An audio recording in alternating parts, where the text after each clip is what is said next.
Welcome to Kenton Teaches. Enjoy the video.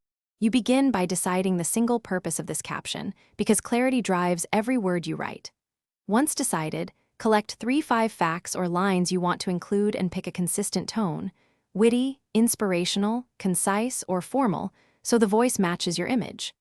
While you gather assets, think of one strong call to action and 5-10 relevant hashtags. Start drafting a one-line hook that sparks curiosity. This first sentence will determine whether people stop scrolling and read on. Now you construct the middle.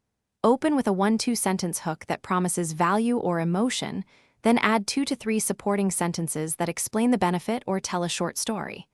Make sure each sentence serves the goal and vary length to keep rhythm. Once done, place your call to action near the end. Ask to comment, click, or save, and format with line breaks or emojis to improve skimmability. Finally, append 3-5 core hashtags that balance reach and relevance. Finish by editing. Tighten sentences, remove jargon, and check spelling and punctuation because small errors reduce credibility. Count characters to ensure key ideas stay above the fold and preview the caption under the image. Post or schedule at your best time, then monitor engagement in the first hour to learn what works. If reach is low, change the hashtag mix, rewrite the hook, or test a different tone next time. These adjustments usually fix discoverability and audience response quickly. Thanks for watching. Please subscribe if this video was helpful.